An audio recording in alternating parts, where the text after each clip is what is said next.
Hi everyone, welcome to Write, Speak, Relate with Dr. Andrea Towers Scott. I'm glad you're here today. As we are heading into the middle of November, we are heading into the holiday season, and I know where we live in Central Florida, we had pool noodles on sale with Santas back in like early September. So I feel like we've been leading up to this Christmas season for a long time now. But here we are. It's officially time to begin getting excited about Thanksgiving and Christmas and New Year's. If you're anything like me, that means that you'll be doing some entertaining. You'll have some people over to the house at some point, and especially given this little post-COVID craziness, I think more and more people are willing to have these get-togethers, which is great because a lot of people have missed them. I'm not really one of them, honestly. My husband loves to entertain, and we have a beautiful home for entertaining. Lots of space and lots of outdoor space. So in Central Florida, the weather's beautiful at this time of year, so people can be outside or inside, and it's ideal. And I totally get that. The introvert in me, though, would rather sit with a good book and a cup of coffee than visit with people. So that's who I am. My husband knew that when he married me, but we still married anyway. So I also know, though, as a Christian, that the Bible calls us to be hospitable and to entertain people. And so I don't know what that means, though. And so I thought that now would be a good time to do a little study with you, to walk through a word study about hospitality from the perspective of the Bible, and see what the Bible has to say about it, so that I can enter into the holiday season engaging in a behavior that I know is scriptural in a way that pleases God, because that's important to me. I want to be the best Christian that I can be.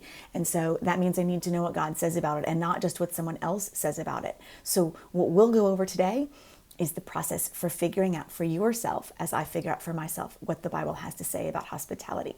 So if you've watched my previous video about how to use Bible Hub, that's great. If not, you can still follow along. I encourage you to have another device up and running so that you can follow along and do what I'm doing. And then also, studies show that we learn more when we physically write something down. So not copying and pasting for sure, not even typing, but that physically writing the words down helps us. So this is something that I will do as well. I'll actually go back and rewatch the video and take some notes. So I hope that you will enjoy joining me here in our study about hospitality. So we are at BibleHub.com. You'll see it's a secure website. So we're going to begin by searching at the main search bar for hospitality, and we're going to click enter. And this is going to tell us that there's nothing found. I had a little symbol in there I didn't mean to have. Okay, so now we get the real results. So there are 15 verses found about hospitality, and this is searching in the Old Testament as well as the New Testament. So this is really good. This is a manageable amount of returns for us, so we can look at all of these. So the first thing that I do when I do a word study is I begin by looking at the individual verses, right? So I can go to Titus and I see, and if I click on it, as I did, then I see that we have all of the different representations of the verse with the different versions. So I don't know how they pick this order, but somebody picked this order. So it would always be NIV, New Living, English Standard, etc. So rather he must be hospitable, one who loves what is good, who is self-controlled, upright, holy, and disciplined. And so the rather indicates that this verse is contrasting with the previous verse. So if I wanted to know more about this, I would look at it a little bit closer. So here is that's where we see this in context. And so in Titus, we learn that as God's steward, the overseer or the person in charge must be above reproach, not self-absorbed, not quick-tempered, not given to drunkenness, violence, greed, or money. Instead, rather, he should be hospitable, a lover of what's good, one who is self-controlled, upright, holy, and disciplined.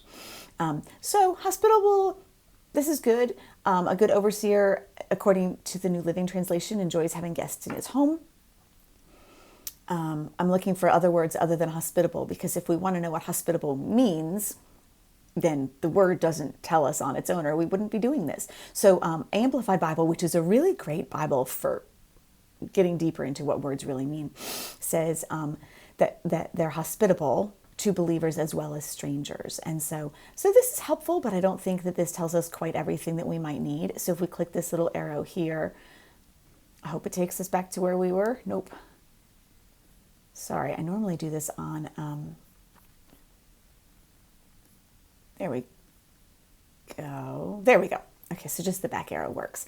And then let's try again. There is our list that we were looking for. So Romans 12:13, let's try that one. Again, we have it in context. Be hopeful, be joyful in hope, patient in affliction, persistent in prayer. Share with the saints who are in need, practice hospitality. But again, I don't feel like we're getting a sense of what hospitality really is. Show hospitality to one another without grumbling. Above, again, context, above all, love one another deeply because love covers a multitude of sins. Show hospitality to one another without complaining. So for me, maybe one of the previous verses spoke to you, but for me, this one is the first one that really speaks to me in 1 Peter chapter 4, verse 9. So that's something, this is clearly something that I'll need to work on, because I will admit that I end up doing some grumbling when it comes to offering hospitality. So I grumble in the lead up to it. Usually, sometimes I grumble a lot right before people get there. And then usually when it's over, I recognize how helpful and wonderful it was. And I tell my husband he was brilliant for setting this up. So I can clearly work on this. And so I would take a look at these different versions, right? So without grumbling, without complaint, without grudging, without murmuring, don't grumble about it. So these are all saying pretty similar things. So let's look and see what the next verse tells us about hospitality. Oh, this is one that a verse that a lot of people know from Hebrews chapter 13, verse 2. Do not forget to show hospitality to strangers, for by doing so, some people have shown hospitality to angels without knowing it. There are entire books written based on this verse, fiction and nonfiction. And so this is a good reminder, though, that the people that we have over, we don't know what their needs are. We don't know who they are, or why God might want them in our lives and why God might want them at our home. And so for me, I take away from this, whether or not you believe there be true angels that you could be entertaining is sort of a separate discussion, a separate study entirely. But I also think that this means that we can be entertaining blessings without knowing it, that God could have people there for a special reason, for a certain particular reason, and we don't know what it is. And so by doing what God is asking us to do, we could be putting ourselves in a situation that we didn't know we had the opportunity to be in. And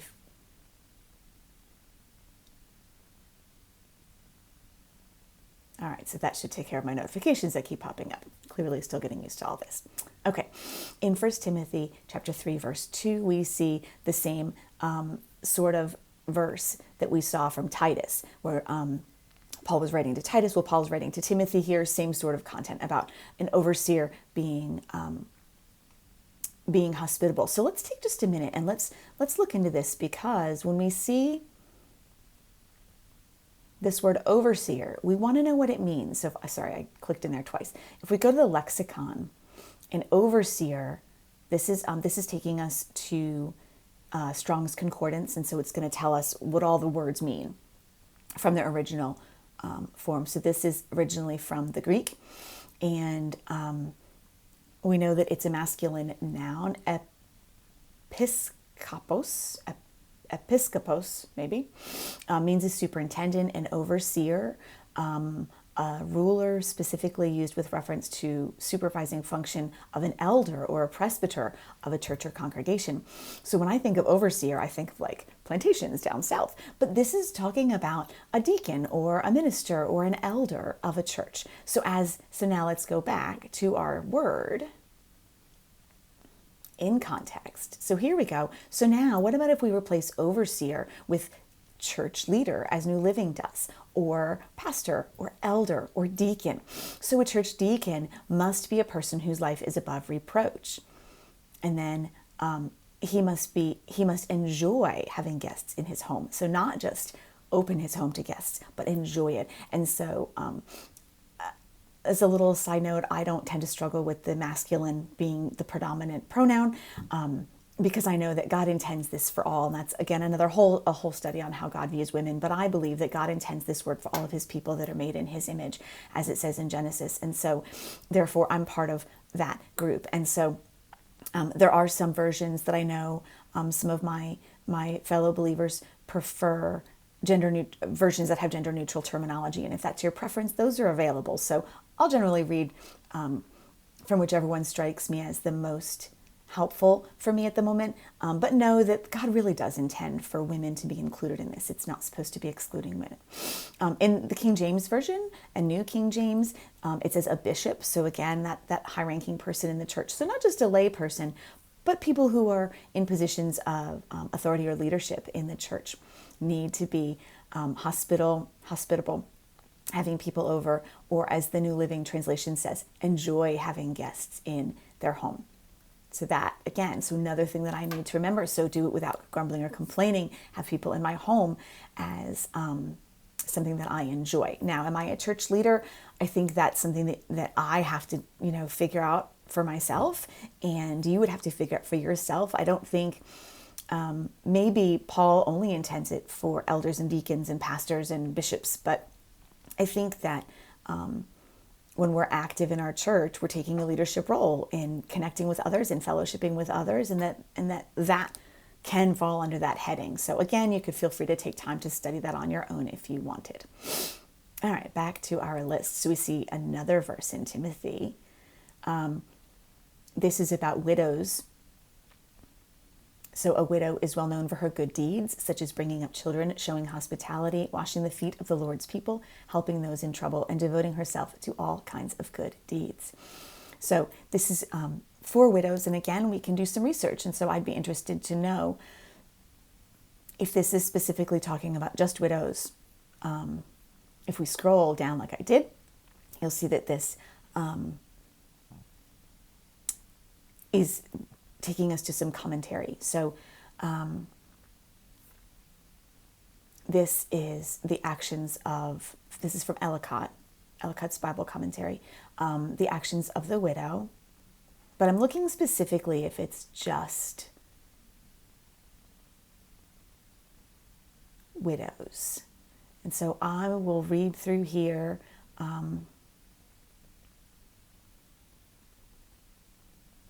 This is focusing a lot on good works. And then if I click down here to parallel commentaries, actually, you know what I'm going to do? Hold on, let me go up. And let's go to that lexicon.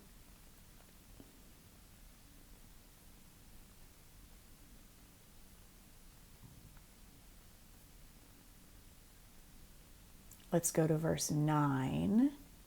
Nope, sorry, so sorry. Here, if we click this arrow, it'll take us to verse 9. Now I can go to the lexicon and find out that we're talking about widows, a widow. So feminine noun, generally referring to widows, to women without children. Or I'm sorry, not without children. I'm so sorry. For women whose wives have passed, women whose husbands have passed. Good gracious. So we see that this is specifically referring to widows. So now I'm going to go back to verse 10, to those commentaries I was talking about. And let's go to where it says parallel commentaries, because that'll take us to more commentaries.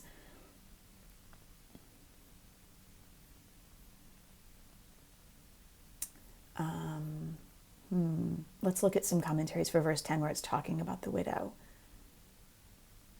So widows were important because during the times that Jesus and St. Paul were alive, women that lost their husband were in a really delicate position because they had nobody, in theory, to cover them, to take care of them financially or from a safety standpoint. And so widows had wisdom generally, and they had some time under their belt and some experiences. But the church was directed to take care of them because they may not have a person that could take care of them financially or from safety. So these women have a very special role in the church. And so that's what these verses from Paul are talking about, how she can serve the church and how the church can help take care of her.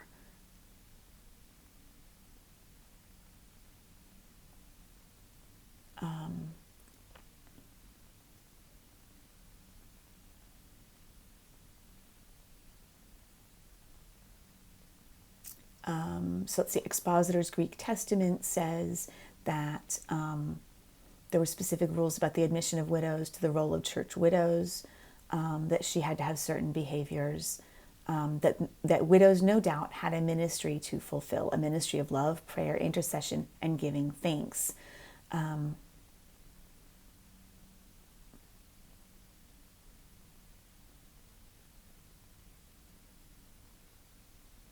So I would encourage you, and again, I did not intend this video to take us through the entire study, so I would encourage you to read through, and this is what I will do as well when I do this, when I do the writing down of this Bible study for myself. Read through the different translations and see if you can find out. Ask yourself, what does it mean to be a widow in Bible times? What are the implications of that? And what is being expected of a widow? What is St. Paul saying that her responsibilities are as it pertains to hospitality? Because that's our current study. So again, do we learn something about being hospitable from the admonition to the widows? All right, so this is... Luke wrote the book of Acts. Remember, this is Luke from Matthew, Mark, Luke, and John, the four Gospels. He's the one that wrote the most detailed account of Jesus' birth. So he also writes the book of Acts. And apparently there was a group that was welcomed and shown generous hospitality for 3 days. So let's go ahead and click into the lexicon and see what they're calling. So here they're saying entertain. This is the New American Standard. Entertain gave lodging. So in this case, hospitality is giving lodging to them, allowing them to stay there. So entertaining meaning allowing them into their home, not necessarily putting on a show for them or doing something special. All right, so I'm just using my back arrow to go back to our list that we came up with. All right, so we ought therefore to show hospitality to such people so that we may work together for the truth. So I'd like to see what this is talking about. So this is from the book of 3 John. This is third. These are short little books of John. Okay, so this is a letter to the beloved Gaius, whom I love in the truth. And there's generally an opening prayer or benediction. And then here's the hospitality section. So, beloved, you are faithful in what you are doing for the brothers, and especially since they are strangers to you. They have testified to the church about your love. You will do well to send them on their way in a manner worthy of God. For they went out in the name, accepting nothing from the Gentiles. Therefore, we ought to support such men so that we may be fellow workers for the truth.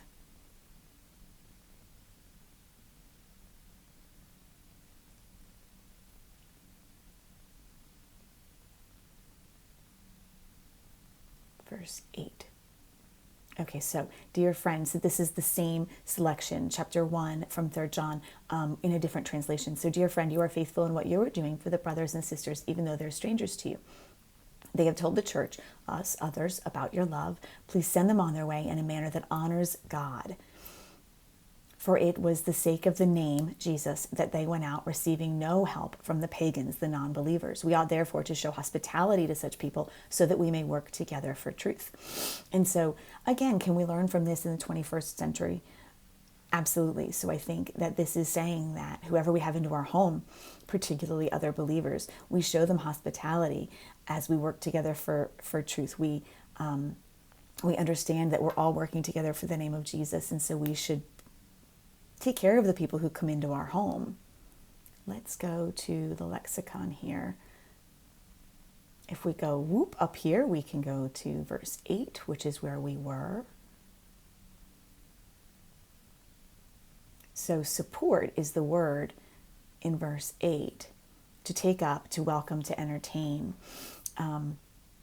to bear up, to assume. So this is kind of one of those words, and I encounter these fairly frequently when I'm doing study. It's one of these words that seems to have lots of different meanings based on context. And so if we look over here, I suppose, Jesus replied, all these words in red are this word, this hupoloambano. I'm sure I'm not saying that correctly, but there's my effort. and how it's being used in various places. So it has 5 occurrences. We see here that Thayer tells us that it's to receive hospitality, to reply or supplement, to suppose something. So this is kind of a general word, but I think that the point remains, though, that the believers were being encouraged to support each other, to entertain each other with hospitality, to have them into their home. And here we come back to Gaius. Remember, we saw Gaius a few minutes ago in another verse. Gaius, whose hospitality I and the whole church hear and enjoy, send his greeting. So this refers back to when Paul and his associates were with Gaius. We saw that.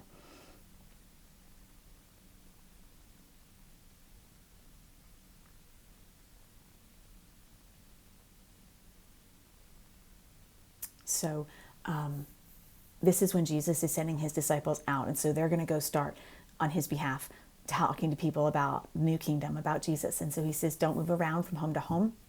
Stay in one place, eating and drinking what they provide. Don't hesitate to accept hospitality, because those who work deserve their pay. And so allow yourself to receive the hospitality. And this is also a really good note as we think about hospitality today, because it can be difficult to receive somebody blessing us.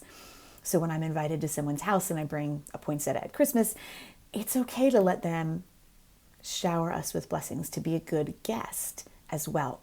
And so that's what Jesus is saying. Don't hesitate to accept the hospitality. You've done the good work. Now accept somebody's gracious taking care of you in the form of hospitality. So I think this does speak to us today. This is similar when Jesus was sending people out. Again, so this is from a different gospel. The last one was from the book of Luke. This is from the book of Matthew. Same basic message, though, about being willing to accept hospitality. This is Jesus talking again in Matthew chapter 25. He's talking about, let me bring you back to the chapter so you can see. We are in verse 38, so we need to go down, and actually let me change translation as well. Let's go to the NIV. So 38 is toward the bottom. So he's saying that when the Son of Man comes back and he comes to cull the earth, the king will say to those on his right, all the nations will be gathered before him, verse 32, and he'll separate the people from one another as a shepherd separates the sheep from the goats. And so the sheep were seen as more desirable than the goats. And so he'll put the sheep on his right and the goats on the left. And the king will say to those on his right, the sheep, come, you who are blessed by my Father, take your inheritance, the kingdom prepared for you since the creation of the world. For I was hungry, and you gave me something to eat. I was thirsty, and you gave me something to drink. I was a stranger, and you invited me in. I needed clothes, and you clothed me. I was sick, and you looked after me. I was in prison, and you came to visit me. Then the righteous will answer him, Lord, when did we see you hungry and feed you, or thirsty and give you something to drink? When did we see you a stranger and invite you in, needing clothes and clothe you? When did we see you sick, in prison, and go visit you? And so he says, truly what you did for the least of these brothers and sisters, you did for me. So let's go back. Bear with me here. So New Living includes that hospitality. When we looked at the New International Version, it doesn't include the word hospitality, but we see that New Living does. So when were you a stranger and we showed you hospitality? So let's go to the lexicon.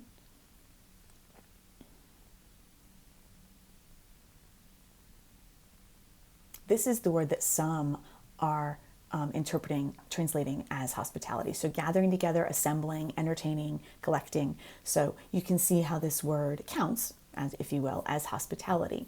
So Jesus is telling his believers that when he comes back to judge the earth and to judge the world, he's going to separate people based on those who took care of others, who opened their homes to people who needed it, to feeding those people who needed food. When you have your Thanksgiving dinner, are you inviting over maybe neighbors that don't have any family, nowhere to go? That's being hospitable in the spirit that Jesus is discussing in Matthew chapter 25. So for me, that's a really important note in my notes here about what it means to be hospitable, because I love my neighbors, but I don't always want to invite them over. And so if I know, though, that Jesus is telling me that I need to take care of others, that I need to take care of the people who have no family to take care of them, to show them thankfulness when they don't have anybody else to show them thankfulness, then I'm being the hands and feet of Jesus. And so this verse, coupled with the one we saw earlier, let's scroll up, about in 1 Peter chapter 4, about doing this without grumbling or complaining. I have a clear view already, just from the few minutes we've been working on this study, about what it means to be hospitable to my community without grumbling or complaining. So let's take a couple more here, and then we'll look at the last three, and then I will come back next. We'll do a second video, part 2, and that's when we'll look at another way that we can do a word study using Bible Hub. So 1 Kings, so we're going to the Old Testament here. And this is in 1 Kings chapter 13. I believe this is Elijah that we're talking about. I'm going to try to find one that uses the word hospitable so we can look at that one in context. Interesting that none of them use, oh, here we go, Good News Translation. Okay. Right here. Let's click into here. So this will take us to the chapter in the Good News Translation. And of course, I'm so sorry, I forget what verse we were looking at. 16. Okay. So we come down here. This just says a prophet. Okay, so there was an old prophet living in Bethel. His sons came and told him what the prophet from Judah had done. And they wanted to find him. Are you the prophet from Judah? The king asks. The representative asks. I am, the man answers. Come home and have a meal with me, he said. But the prophet from Judah answered, I cannot go home with you or accept your hospitality, and I won't eat or drink anything with you here, because the Lord has commanded me not to eat or drink a thing and not return home the same way that I came. So we see that an offer of hospitality has been made, but he declines and says that the Lord has told me not to receive hospitality at this point. It ends up not being so good. The other prophet lies to him and tells him that God contradicted that word and that he should go with him and receive his hospitality. And the Lord tells the good prophet that the man lied to him. So, but as far as it's an interesting story. It has other purposes, but for our purposes of learning what it means to be hospitable, not as relevant for us today. So again, same chapter, 2 verses on.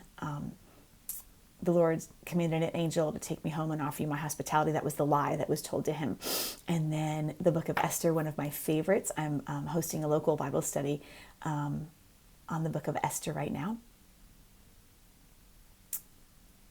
This is chapter 8. Let's look for that verse about hospitality.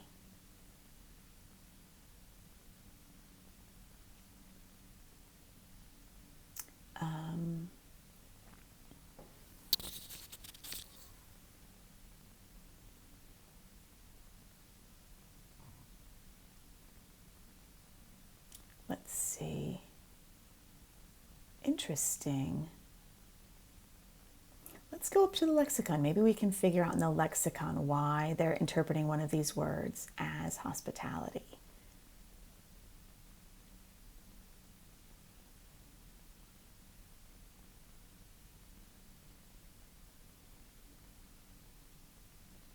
Maybe to be ready?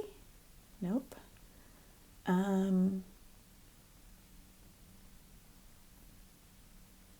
Interesting. Having been hospitable, entertained by us.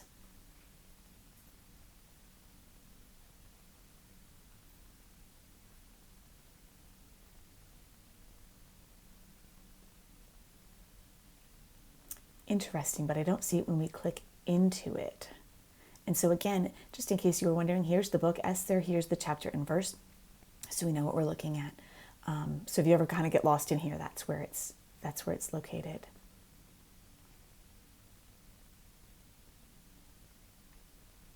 Interesting. I don't see that hospitable part though when we click into it.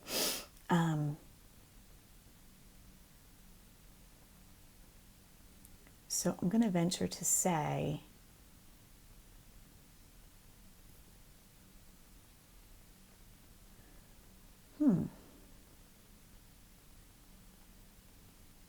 this is not the verse though. Copy of the text. Yeah, I'm not, I don't see where that's talking about hospitality. So as far as, just to recap, we typed in hospitality in the search bar. We came up with 15 Bible verses that specifically talk about hospitality. We could also do a search for the word hospitable. I might actually include that as part of part 2. We looked at all of these verses. If it were me, when I go back through this again, I'll write down the ones that seem most relevant to me. I can tell you, just reviewing them with you today, that for me, as a church leader, I know that I'm called to be hospitable to others, that it's okay to welcome and accept to be a guest for somebody who's being hospitable to us, that I should offer my hospitality without grumbling or complaining, and that it's good to do this for those people who don't have anyone else, for those people who are in need and would benefit from it. And so particularly if God has told us that we should be hospitable to someone, then by all means we should be obedient to that, knowing that in some circumstances that may be his call for you, and in other circumstances it may not. So again, we all need to be heeding the voice of God in our lives for when he's telling us to be obedient and be hospitable. So that's it for part 1 of the Bible study, looking at the word hospitality as we do a word study in Bible Hub. And I'll come back for part 2. We'll look up hospitable, and we will see another way that we can find out what the word means from Scripture. So until we meet again, thank you for visiting Write, Speak, Relate, and you can find me online at my website, writespeakrelate.com. Don't forget to like and subscribe and share with your friends if you found this helpful today. Thank you.